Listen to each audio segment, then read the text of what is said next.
Welcome to a tag-along discussion. I am your host, Belal Khan. I have with us here one of our instructors, Saad Tasleem. What have you noticed about the different communities? Like, maybe you take it generally first and then kind of zero in. But like, I would assume that, like, in the U.S. is a pretty big country, right? You'll find differences in culture throughout.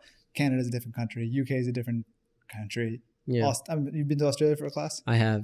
So that's another country. You got Malaysia. Yeah. So like, kind of like point out some of the things that you've noticed. Well, the first thing that I noticed is, contrary to that, to what you're saying, there's a lot of similarities. Okay. Like teaching in, I don't know, Chicago, and then like flying across the world, teaching in Malaysia, in Kuala Lumpur.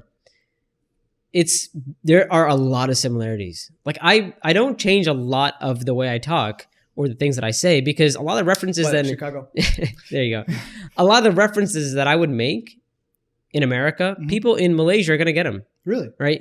In Australia, in the UK. And you know, when I first started traveling overseas, I would find myself like pausing and be like, do you guys get that joke? Like, do you get that? And everyone's like, yeah, we get it.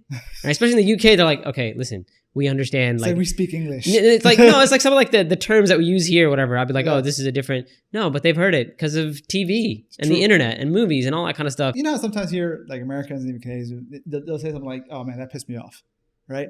British people consider that cussing. Yeah, I don't use that word. Oh.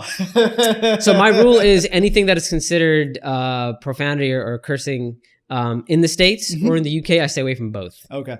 Just because it's hard to switch like for me to to be like, okay, I got to turn these words off since I'm going to the UK or like I'm back in the States. So my rule is like anything that would be considered. Keep it G all the way. Yeah. I don't use that word. that was a hard lesson for me. The word pants, right? For us, pants are pants. For them, right? it's underpants. For them, it's like underwear. Yeah. So I was in class one day in the UK, first time, I think like first or second time teaching in the UK. I was giving some example, and I was talking about, you know, some people talk about, you know, guys wearing pants and something like that. Yeah. And then I was like, as y'all can I'm like turning to the audience. I'm like, as y'all can clearly see, I'm wearing pants. And the room just bust out laughing. And I'm standing there like I'm just confused. And I'm looking behind me. I'm like, did something happen? Like whatever. And then like in their laughter, like it was like the Amir of the Qabila, he gets up, he's like, shit, you know, over here. I'm like, oh man. And your face goes red. Like, what are you gonna do? You know, what are you gonna do? Anything that really stuck out to you that like so I have favorite things that I like and dislike about almost every place. Okay. I can point out what are your top 3 favorite things across the world?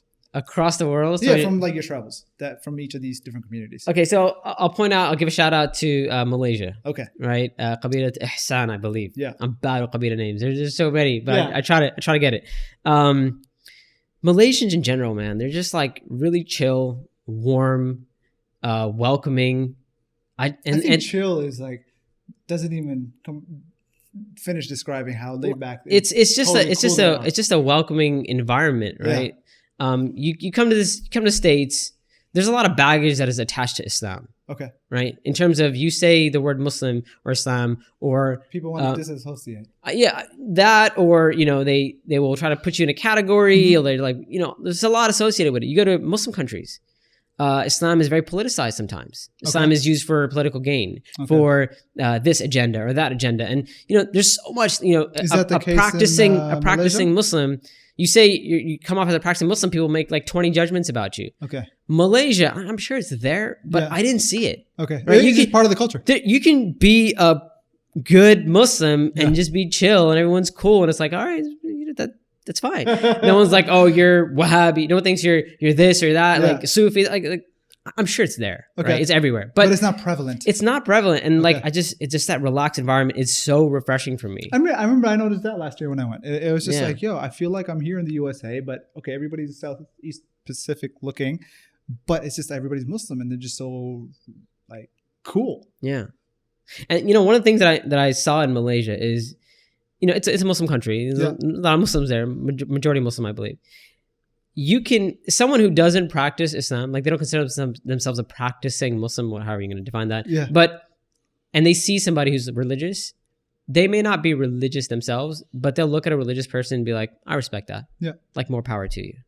Which is they see it as admirable. Yeah. Okay. It's like, okay, you know, I'm glad you're able to do that. And, you know, one day, inshallah, right? Yeah. Which is refreshing. Yeah. You know, go to some other places. Like, I don't want to call out particular parts of the world. UK, excuse me. But sometimes people are really judgmental, man. Okay. Like, you know, they want to figure you out. Where are you from? What's your stance on this? What do you stand? Are you this type of Muslim? Are you that type of Muslim? But I also get the feeling that I've never been to the UK, but except, you know, in airport when traveling. But I get the impression that UK is also kind of like very split between North and South. Just from the people that I've met. Geographically? Yeah, well, like just culture of like somebody from London versus somebody from like Scotland. Yeah, I wouldn't be able to say. It wasn't that prevalent that I really saw a big difference culturally. Maybe yeah, it's because of the fact that somebody from London, it's harder to understand them than somebody from like from like Scotland, or maybe because I just like this. I have, for me, it's the opposite. Oh, really? When I taught in Scotland, I sometimes literally have to have somebody like translate for me. Or like, what are they saying? Like I just be like, I don't know what your question was. I don't understand the great accent of the Scottish people. Don't ever do that accent again. Sorry. Yo, Scottish folks, tell me, how did I do? Is my accent great or not? Stop. No? That's it. Done. Cool. What about within the U.S.? Like any favorite spots? Shout outs. Like I don't really give shout outs, man, because I feel like when you give a shout out, you're leaving out. Okay, don't give a shout out. Just be like, look, I kind of like, this is what I like about this particular community that really stood out. Okay. And which is a shout out, but okay. Well, we're redefining it. We're just redefining it, right? Okay. So you don't like giving shout outs. Minnesota. Okay. The Somali community is awesome. Okay. I always hear that. Minnesota, always like Minnesota. They're just, I don't know, man, very welcoming. A lot of people show up to the class and they're like, they're excited about studying Islam, which is great. Another place that's like that is Seattle as well. Okay. Which also has a big Somali community. Okay. Coincidence? I don't know. But it's nice. It's nice going there. I just how excited people are about learning Islam. When it comes to the volunteers, like volunteers across the board, like I have so much respect for volunteers, something that I did not anticipate.